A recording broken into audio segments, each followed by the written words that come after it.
Alan, thanks for the time. Thanks for taking some time to go through this. The questions are really to find out what it was like for you to go through this, so that people get a sense of whether or not they would want to go through this. So my first question is, if you remember back to where you were at the beginning of all of this, what was a problem or a challenge that you had that you kind of wrestled with? You know, I guess I don't think in the terms of challenge and problem. It was frustration. That's the word I used. I was frustrated. And the way I looked at trying to build my practice was, why can't these people see this? I can help them. I know how to do this, but there's no connection there. They don't clearly see what it is that I can help. And I'm not an arrogant person. It's not like, oh, I'm the best guy ever and I can solve all their problems. It wasn't that. It was, I know I can help serve them. It was a serving type situation. And it was frustrating because I could see that they need the help and there's ways they can improve. I wasn't getting traction. So that was where I was. I happened to be on a call where you were a guest and you talked about what you did and how you did it. And to me, I'm like, that's it. I'm not explaining what I can do to help serve them in the way that they can hear it. There's not a way that I'm not effective in the delivery of it. So that's where I identified that there was a gap there. Got it. That's really good. So you knew you had something, you knew they could benefit, Hmm. but conveying that to them in a way that it would click for them, Yeah. that was the, yeah, yeah. Yeah. That's really And good. it was frustrating to me because I could see that they could use help. Whether it was me or anybody, I could see it. And I Right. wanted to serve them. I'm like, why are they not engaging with this? Why are they not even trying? They're not even asking questions. It's that. Yeah. So No, it it's was a really good. It's frustration. really good. So as we started working together and you went through the process, was there kind of an aha moment or a time where something clicked and you thought, oh, that's the thing, or that's the piece I was missing? What was an aha moment that you had as you and I were working together through this? When you and I were talking about the customer journey, that was extremely difficult for me to wrap my head around that. Now, I had, my previous life, I was a business owner well, I'm still a business owner, but I was the business owner that was ignorant on how to reach out to find people that can help. And I had forgotten that. I spent 20 years in that, and it's hard for me to believe that I forgot what that customer journey really looked like, the full appreciation of it. And when we had the conversation about your process on the customer journey, it was hard for me to think in those terms because I haven't been I guess it's a perishable skill for me anyway.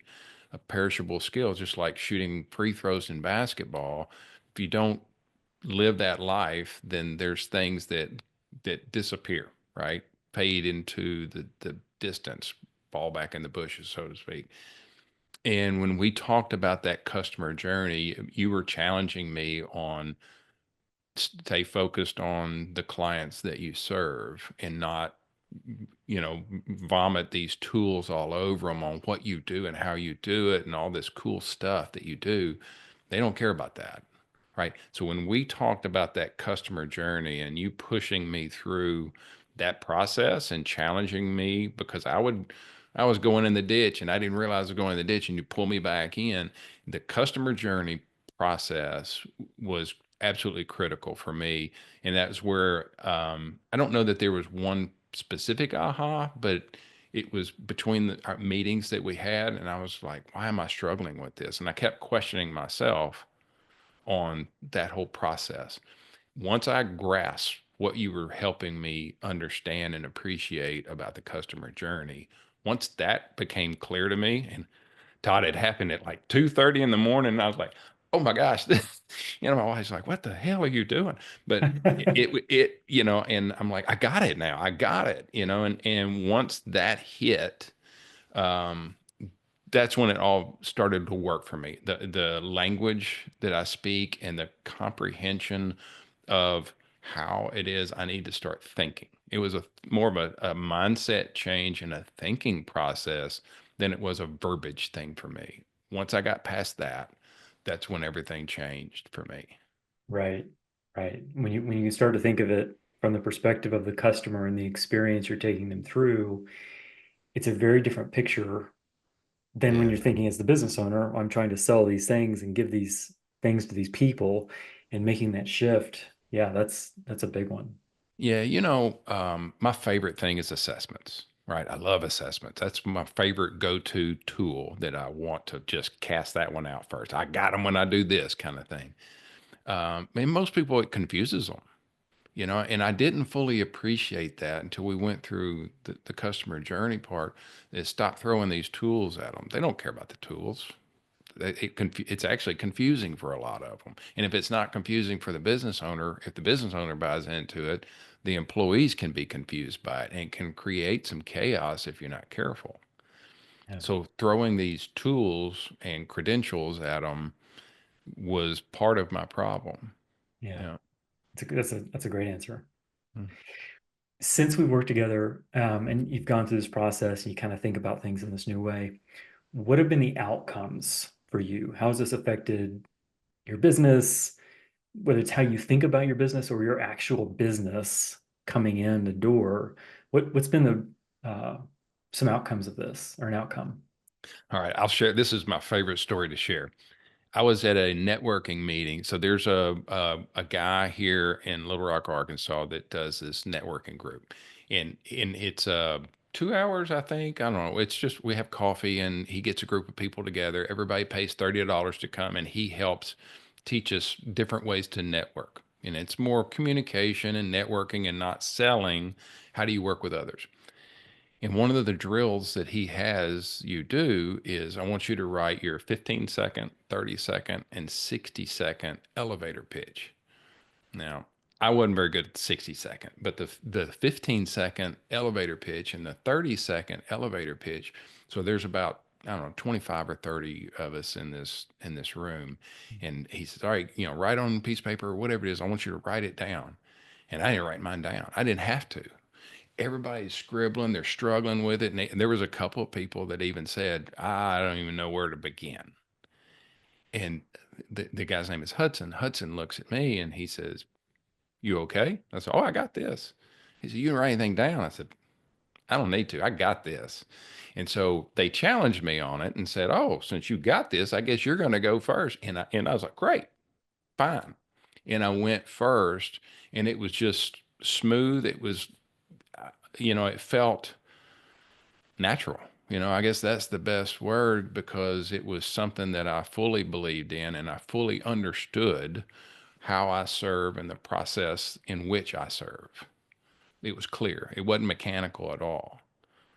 So That's that excellent. was that, for me, talking about how I do it and these elevator pitches, to me, I used to know what elevator pitch. Now elevator pitch is, it's like I don't really it's more foreign to me now. It's just me telling, you know 30 seconds or 15 seconds, or mine happened to be 21 seconds. But don't get hung up on the seconds. Just say, "Hey, and real briefly, what do you do? If you want to expand a little bit, here's how I say it." And if they're still listening and they're leaning in, then maybe I get up in that 40, 50-second range or whatever. Just when they lean in, keep going, you Yeah. know? So Yeah. I But hope I answered that question, but no, yeah, that was a fantastic answer. Just to have yeah. ownership of that moment where you're just at ease talking about how you can help them and the ability to sort of, stop at 20 seconds or lean in and keep going, but just Mhm, knowing it. mhm, That's fantastic. yeah. So now that you've gone through this whole process, who would you recommend go through the same process? Who's going to get the most benefit out of it, and why? Why would you recommend they do that? Well, I can speak about who I was before I went through the process with you. So I don't know about anybody else, but I can talk about who I was before. And who I was before was somebody who was extremely frustrated with not able to serve clients. Yeah, we all want to make money. I do. And there's lots I can do with money. Right. Um, but for me, it was about serving. It was about helping them because I was a small business, a struggling small business owner, and I want to serve those people. I want to help them get their payday, right? I want to help them live the kind of life that I know they want to live, and it can be easier. My wife's a psychiatrist. She does the same thing from a mental health standpoint. I get mental health whether I want it or not, but it's the same thing. To let some people don't know how life can be because this is the only life they've ever known. And I take that to my clients that it can be better. So so the people that want to do that, that's who I was. So I can say the people that do that and they are trying to serve more people and they're not getting the traction to help serve those people and help them live, have that business, that dream business they when they started out they wanted to have, and get that payday at the end when it's time to cash out and retire and go to the beach or wherever it is you go, and you want to serve them. That's some, and you're not that. So there's got to be that gap. There's got to be, I think the word some people use is there's got to be tension there that, and you're not serving the clients the way you want to serve them or the number of clients that you want to serve. Either way, there's tension. And that's somebody that could benefit from this. You're not where you need to be. Excellent. Yeah. It's a great answer. Oh, good. I'm really happy that all of the things that you have just described came true for you. And I can see the difference in how you talk about your business and how things are going. It's vastly different than when we started talking, and the confidence is there. So you're Yeah. you're doing really well. Yeah, Really great. happy You for know, you. and that's, the thing about the way our relationship kind of grew as each meeting that we had. Of course, I became more comfortable with you, but the other thing is the questions, and I'll say that your demeanor on how you handled um, some of my feedback or my responses. Let's just say the word is probably response. The way you handle that and the way you challenged me um, for my style was very good, very effective, right? Instead of poking me in the chest, which is not what you did, you just like, okay, let's rephrase this. Let's kind of take a look. Let me ask this a different way. That part of it, I responded very well to. Good. Good. Yeah. Yeah, it was fun to go through the process. Yeah. All right, Alan, thank you very much again for just taking some time and answering these questions. I really appreciate You, it. you bet. All right.